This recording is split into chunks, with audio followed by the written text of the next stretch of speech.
15 फरवरी 2023 प्रातः मुरली। ओम शांति। बाप दादा मधुबन। बाबा ने आज सुनाया, मीठे बच्चे तुम्हारे लिए योग की भट्टी मोस्ट वैल्यूबल है। मीठे बच्चे तुम्हारे लिए योग की भट्टी मोस्ट वैल्यूबल है, क्योंकि इस भट्टी से ही तुम्हारे विकर्म भस्म होते हैं।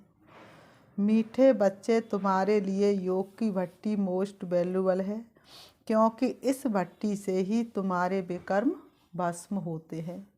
प्रश्न बाबा ने किया, किन बच्चों की बुद्धि में बीज और झाड़ की नॉलेज स्पष्ट बैठ सकती है? किन बच्चों की बुद्धि में बीज और झाड़ की नॉलेज स्पष्ट बैठ सकती है? उत्तर, जो विचार सागर मंथन करते हैं। विचार सागर मंथन के लिए अमृत वेले का टाइम बहुत अच्छा है। अमृत वेले उठकर बुद्धि से एक बाप को याद करो। तुम्हारा अजपा जाप चलता रहे। सूक्ष्म व स्थूल में से बाबा कहने की दरकार नहीं, बुद्धि से याद करना है। ओम शांति। रूहानी बाप बैठकर रूहों को समझाते हैं, अर्थात बच्चों को समझाते हैं। बाप कहते हैं, मुझे भी जिस्म है तब तो बात कर सकता हूँ। तुम भी ऐसे समझो, मैं आत्मा हूँ, इस जिस्म द्वारा सुन रहा हूँ। ये नॉलेज अच्छी रीति धारण करनी। बाबा कहते हैं ये नॉलेज अच्छी रीति धारण करनी है। जैसे बाप के पास धारण की हुई है, आत्मा की बुद्धि में धारणा होती है। तुम्हारी बुद्धि में ऐसी धारणा होनी चाहिए जैसे बाप की बुद्धि में है। बीज और झाड़ की समझानी तो बहुत सहज है। माली को नॉलेज रहता है ना कि फलाना बीज बोने से इतना बड़ा झाड़ निकलेगा। बस बाबा भी ऐसे ही समझाते हैं, ये बुद्धि में धारण करना है। जैसे मेरी बुद्धि में है वैसे तुम्हारी बुद्धि में रहना चाहिए। वह रहेगा तब जब विचार सागर मंथन करेंगे। विचार सागर मंथन करने का समय सवेरे का बहुत अच्छा है। उस समय धंधा आदि कोई नहीं रहता है। बाबा ने कहा सवेरे में धंधा आदि नहीं रहता है। भक्ति भी मनुष्य सवेरे करते हैं, यहाँ वहाँ जाते रहते हैं। भक्ति भी मनुष्य सवेरे करते हैं, यहाँ वहाँ जाते रहते हैं। वह बैठकर कोई नाम जपते रहते हैं, वह गीत गाते हैं, आवाज़ करते हैं। कोई तो अंदर ही राम राम रटते हैं। ये भक्ति का अजपा जाप होता है। कोई माला भी फेरते रहते हैं। तुमको शिव शिव कहना नहीं है। जो लोग भक्ति में करते हैं वह ज्ञान में नहीं होना चाहिए। जो वो लोग भक्ति में करते हैं वो ज्ञान में नहीं होना चाहिए। बहुतों को आदत पड़ी हुई है शिव शिव सिमरण करते रहेंगे, करते होंगे। तुमको शिव शिव न स्थूल में और न सूक्ष्म में जपना है। कर हिले न जिब्या हिले न एक दंत, और सुमिरन ऐसा कीजिए जासु कट जाए जन्म जन्म के फंद।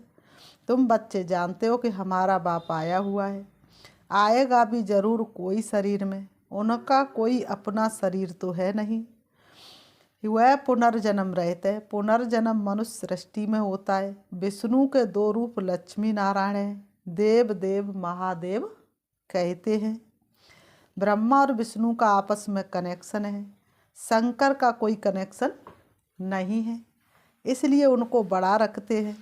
उनका पुनर्जन्म नहीं, उनको सूक्ष्म शरीर मिलता है। शिव बाबा को सूक्ष्म शरीर भी नहीं है, इसलिए वह सबसे ऊंचे ते ऊंच है। वह है बेहद का बाप। बच्चे जानते हैं बेहद के बाप से हम बेहद सुख का बरसा लेते हैं। बाप की श्रीमत पर तुमको पूरा चलना है। जो खुद याद करते हैं औरों को याद कराते हैं, ये वह जैसे बाबा के मददगार है। जो खुद भी याद करते और दूसरों को भी याद कराते तो समझो कि वो जैसे बाबा के मददगार है।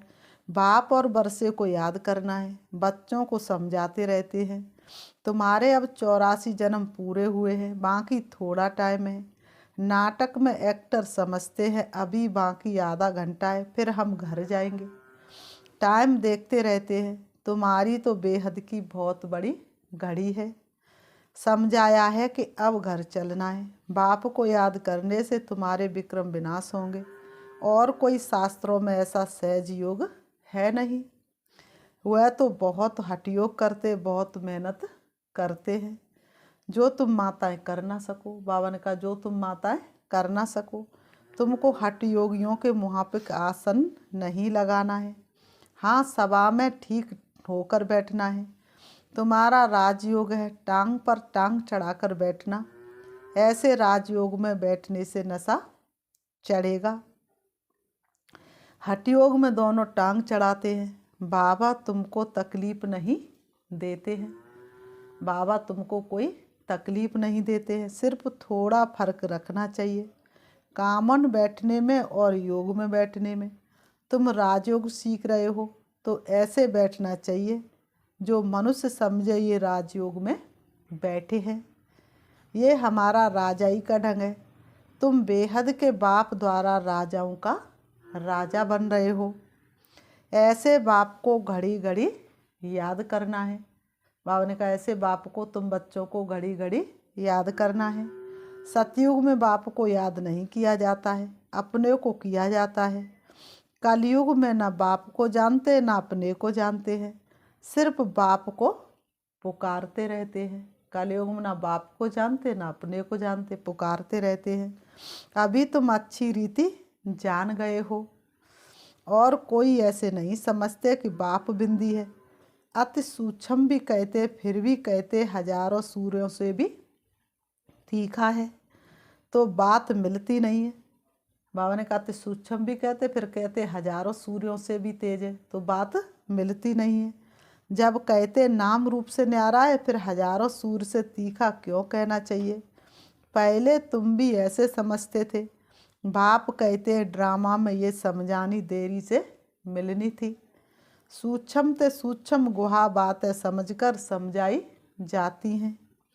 ऐसे नहीं ख्याल आना चाहिए कि पहले हजारों सूर्यों से तेजों में कहते थे, अब फिर बिंदी क्यों कहते। जब ICS पढ़ेंगे तब ICS की बातें करेंगे, पहले कैसे करेंगे। बाबा ने कहा पहले ये बातें कैसे करेंगे, इसमें मूंझने की दरकार नहीं। ड्रामा में जब बाबा को समझाना है तब समझाते हैं, इसके बाद भी अर्जुन क्या क्या समझाएंगे, क्योंकि बाप का भी प्रभाव तो निकलना है ना। जैसे तुम्हारी आत्मा वैसे वह भी आत्मा है, जैसे तुम्हारी आत्मा है वैसे वो भी आत्मा है, लेकिन गुणों में सिर्फ अंतर है। वो परमात्मा है और तुम आत्मा है। तो बाबा ने कहा परम धाम में रहते हैं, ब्रह्मलोक का रहने वाला आया है देने को ज्ञान। जोता ब्रह्मा के तन में किसी किसी ने लिया पहचान, तो परम धाम का रहने वाला है। उनको परमात्मा कहते। यहाँ जब आते तो नॉलेज देते हैं। बाप कहते हैं जब पतित दुनिया होगी तब मैं पावन दुनिया बनाने आऊँगा, उससे पहले मैं आ नहीं सकता। कड़कड़ में जब रावण विराजमान हो जाता है, अधर्म का समय होता है, तब बाप सृष्टि पर आते हैं। पुकारते भी है, हे पतित पावन, हे दुखहर्ता, हे सुख करता आओ। वह तो संगम पर आएगा, जब रात पूरी होगी तब दिन होगा। पुरानी दुनिया का अंत होगा, कर्मातीत अवस्था अंत में ही होगी। बाबा कहते कर्मातीत अवस्था अंत में ही होगी। तुमको रहना भी ग्रस्त व्यवहार में है, छोड़ना भी नहीं है। शरीर निर्वार्थ व्यवहार करते हुए कमल फूल समान पवित्र रहना है। देवता तो है ही पूर्ण पवित्र, इसलिए वह सुख शांति है। परंतु कब और कैसे बने, जरूर पुरुषार्थ किया तब तो प्रालब्धि पाई। पुरुषार्थ अनुसार प्रालब्धि बनी, जैसा कर्म वैसी प्रालब्धि। बाबा ने कहा जो जैसा कर्म करता वैसी ही उसकी प्रालब्धि बनती चली जाती, इसमें और कोई कुछ कर नहीं सकता, ये तो चलता ही रहता है। अभी तो तुमको कर्म सिखलाने वाला बाप मिला है। बाबा ने कहा अभी तुमको कौन मिला, श्रेष्ठ कर्म सिखलाने वाला बाप मिला है। उनको अच्छी रीति याद करना चाहिए। तुम एडॉप्टेड बच्चे हो, मारवाड़ियों में एडॉप्शन बहुत होती है, तुम्हारी भी एडॉप्शन है। तुम इनके गर्भ से नहीं निकले हो। एडॉप्शन में दोनों बाप याद रहते हैं, अंत तक जानते हैं कि असुल किसका था। अब इनकी गोद के बच्चे बने हैं। बाबा ने कहा तुम भी जानते हो हम किसके थे और किसके बने हैं। बाबा ने कहा पहले तुम किसके थे, अब किसके बने हो, ये तुम भी जानते हो। पहले तुम क्या थे और अब क्या बने हो। मैं एडॉप्ट हुआ हूँ परम पिता परमात्मा के पास, वह है स्वर्ग का रचयिता। उनकी बाबा ने कहा रचना कितना समय चलती है, आधा कल्प। नरक का रचयिता है रावण, उनका भी आधा कल्प राज्य चलता है। नरक का रचयिता कौन है, रावण। बाबा ने कहा उनका भी आधा कल्प राज्य चलता है। सतो प्रधान से तमो प्रधान बनते हैं, ये समझ की बात है। सतो प्रधान से तमो प्रधान बनते, बाबा ने कहा ये समझ की बात है। कुछ समझ में ना आए तो पूछना चाहिए। जब सूर्य चांद को ग्रहण लगता है तो क्या कहते हैं, दे दान तो छूटे ग्रहण। लेकिन वास्तव में उस दान करने से तो कोई ग्रहण छूटा नहीं। लेकिन इस समय आत्मा को 5 विकारों का ग्रहण लगा है। 5 विकारों का दान देंगे तो ग्रहण छूट जाएगा। सूर्य चांद को माँ बाप कहा जाता है। यहाँ भी मेल फीमेल दोनों को ग्रहण लगता है। तब कहते 5 विकारों का दान दे दो, तेरे द्वार पड़ा भगवान भगत भर दे रे झोली। वह तो वर्ष में 1-2 बारी ग्रहण लगता है, ये तो कल्प की बात है। बाप आकर एक ही बार दान लेते हैं। मनुष्य बिल्कुल संपूर्ण काले बन गए हैं, आयरन एज है। सच्चे सोने में अलाएँ पड़ने से काला हो जाता है। नया घर पुराना घर, नए बच्चे और बूढ़े में फ़र्क तो है ना। बाबा ने कहा नए और बूढ़े में फ़र्क तो है ना। छोटा बच्चा कितना मीठा प्रिय लगता है, हर कोई उससे प्यार करता क्योंकि उसके अंदर बेकार नहीं है। सब उनको चूमते हैं, गोद में बिठाते हैं। पुराना जड़ी बहुत हो जाता है तो कहते कहाँ शरीर छूटे तो अच्छा है। ज़्यादा दुख क्यों सहन करे, आत्मा एक शरीर छोड़ जाकर दूसरा लेती है। यहाँ हम बीमार को मरने नहीं देते हैं, फिर भी जितना सुने उतना अच्छा है। शिव बाबा और बरसे को याद करते रहे। बाबा ने कहा शिव बाबा और बरसे को याद करते रहे। बीमारी में जब ज़्यादा पीड़ा होती है तो सब भूल जाता है, बाकी जिसका किसमें भाव होता है वह सामने आ जाता है। तुम्हारा तो वायदा है, मेरा तो, कौन का तुम्हारा क्या वायदा है, मेरा तो एक शिव बाबा दूसरा ना कोई। फिर दूसरे किसको याद क्यों करते हो। बाप कहते मेरे बिगर किसकी स्मृति भी ना आए। बाबा कहते मेरे सिवाय और किसी की स्मृति ना आए। गाया हुआ है अंतकाल जो स्त्री सिमरे, सारा श्लोक कह देते अर्थ कुछ भी नहीं समझते। है सारी संगम की बात जो भक्ति में गाते हैं। इस समय सिर्फ तुमको बाप और बरसे को याद करना है। श्री नारायण तुम्हारी प्रालब्धि है तो अर्थ पूरा बुद्धि में होना चाहिए। बेगर अर्थ तो बहुत याद करते रहते हैं। पिछाड़ी में जिसके साथ जास्ती प्रीत होती है वही याद आते हैं। बड़ा खबरदार रहना चाहिए। तुमको याद करना एक बाप को। बाप कहते हैं मन मनावो, तुम बच्चे कहते हो बाबा हम कल्प कल्प आपसे मिलते हैं। ये ज्ञान आपसे मधुबन में आकर लेते हैं। ये है वशीकरण मंत्र। सतगुरु है तो तुम्हें मंत्र भी ऐसा देता है तो तुम अमर बन जाओ। ये है माया पर जीत पाने का मंत्र। इस पर गाते हैं तुलसीदास, चंदन घिसे और तिलक देत रघुवीर। ये भी अब की बात है जो बाद में गाई जाती है। तुम बच्चों को राज तिलक मिल रहा है बाप और बरसे को याद करने से। बाप और बादशाही को याद कर शरीर छोड़ेंगे तो राजाई तिलक मिल जाएगा। एक को तो नहीं मिलेगा। माला 108 की भी है तो 16,001 की भी है। अब तो सिर्फ तुमको एक्यूरेट बाबा को याद करना है। बाबा के लिए कहते हैं तुम्हारी गतमत तुम ही जानो। सो बरोबर है सदगति दाता वह है वही जाने। आगे तो सिर्फ गाते थे अर्थ रहित, उसको कहा जाता अनर्थ। प्राप्ति कुछ भी नहीं। मनुष्य दान पुण्य आदि करते करते सीढ़ी नीचे उतरते ही आए हैं। प्राप्ति कुछ भी नहीं। आसुरी मत पर सब अनर्थ हो गया है। ये भी नारायण की पूजा करते थे। अब फिर पुजारी से पूज्य बन रहे हैं प्रैक्टिकल में। अब तुम बच्चे जानते हो शिव बाबा हमको पढ़ाते हैं, ये तो पक्का याद रखना है, नहीं तो विक्रम विनाश नहीं होंगे। ये योग की बट्टी मोस्ट वैल्यूबल है। बाबा कहते हैं ये योग की बट्टी मोस्ट वैल्यूबल है। मुक्ति भी मिलती है ना। कोई कहते हमको मन की शांति चाहिए, परंतु पहले ये बताओ तुमको अशांत किसने किया है? जरूर पहले शांति थी, अभी अशांत बने हो तब तो शांति मांगते हो। शांति तो सारे दुनिया में चाहिए। एक को शांति मिलने से कुछ हो ना सके, एक को शांति मिलने से सारी दुनिया में थोड़ी शांति हो सकेगी। अशांत किसने किया है? मूझ पड़े हैं। समझाया जाता शांति धाम सुखधाम और ये है दुखधाम। सुखधाम में मनुष्य बहुत थोड़े थे। उस समय बाकी सब आत्माएं शांति धाम में थी। उन्होंने कहा उस समय सारी आत्माएं कहाँ थी? शांति धाम में थी। तुमको शांति वहाँ मिलेगी, यहाँ तो मिल ना सके।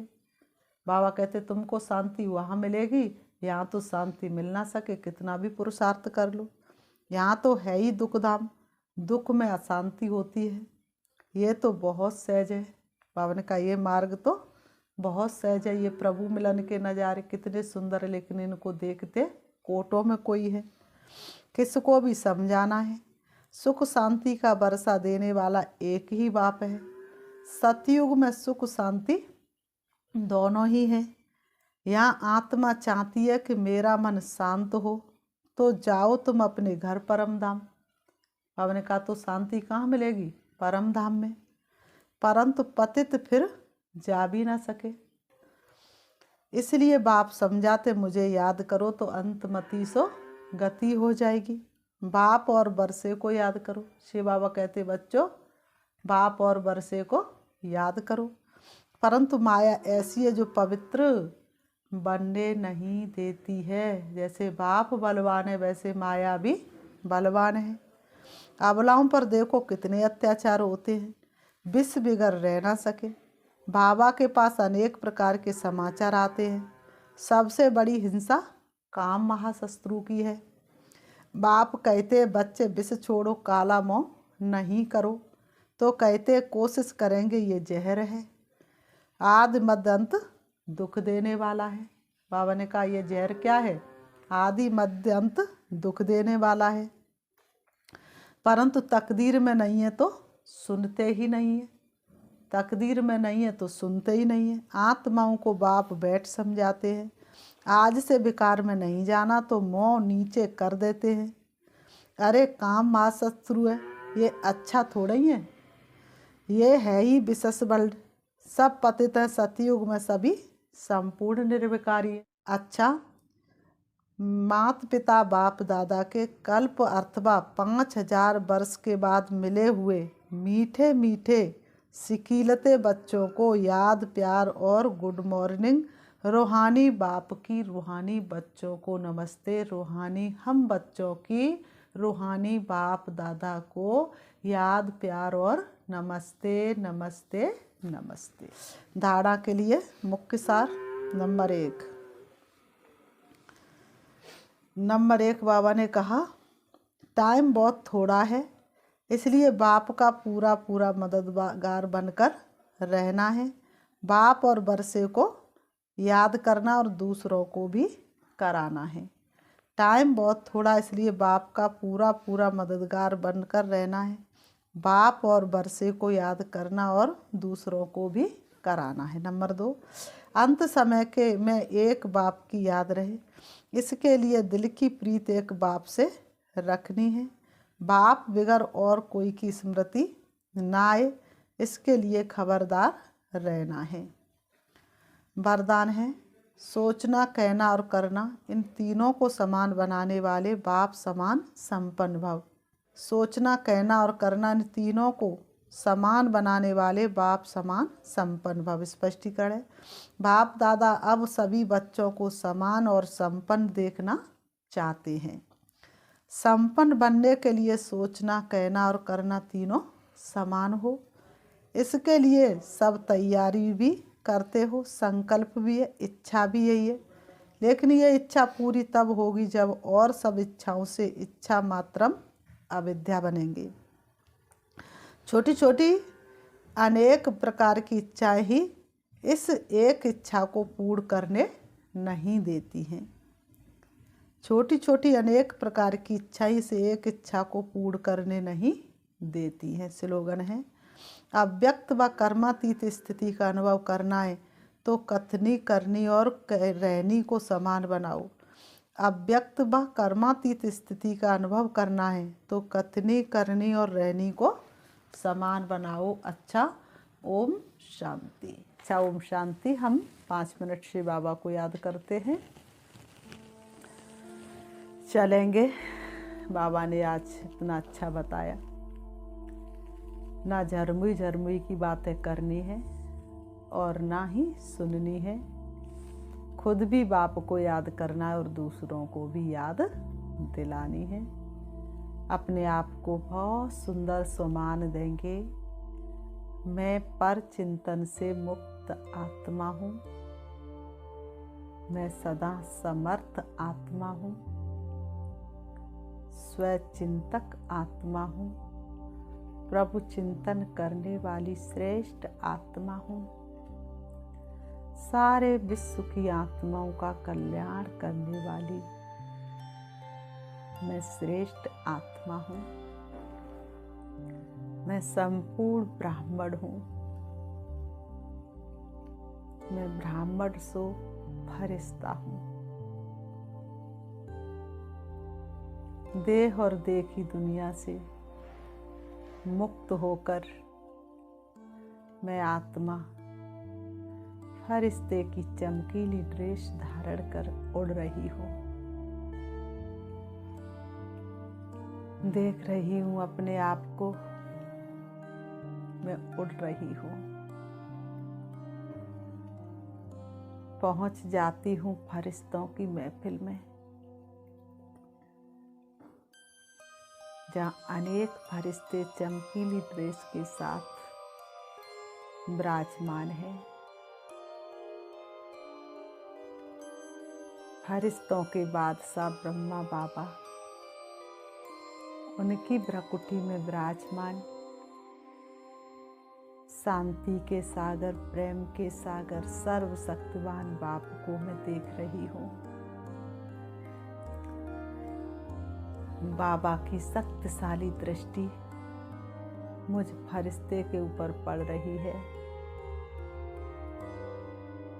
उनकी दृष्टि पड़ते ही मेरी चमक और बढ़ती जा रही है। मुझ फरिश्ते का एक एक अंग शक्तिशाली बनता जा रहा है। बाप दादा का वरदानी हाथ मेरे सिर पर है। बाप दादा मुझे वरदानों से भरपूर कर रहे हैं। मुझे वरदान दे रहे हैं, विजयी भव, सफलता मूर्त भव, व्यर्थ से मुक्त भव। मैं फरिश्ता वरदानों से भरपूर हो रहा हूँ। बाप दादा की शक्तिशाली दृष्टि मुझे चमकीली ड्रेस को भी समाप्त कर रही है। अब मैं सिर्फ आत्मा हूँ, सर्व शक्तियों से सजी हुई हूँ, शक्तिशाली हूँ। अब मैं आत्मा स्वरूप में आ रही हूँ सृष्टि रंगमंच पर। मेरी शक्तिशाली किरणें विश्व के कोने कोने में फैल रही हैं। विश्व की सारी आत्माओं का विघ्न समाप्त हो रहा है। अब मैं आत्मा आ जाती हूँ अपने देह रूपी वस्त्रों के पास, आकर के दोनों भ्रुओं के बीच भ्रकुटी में विराजमान हो जाती हूँ।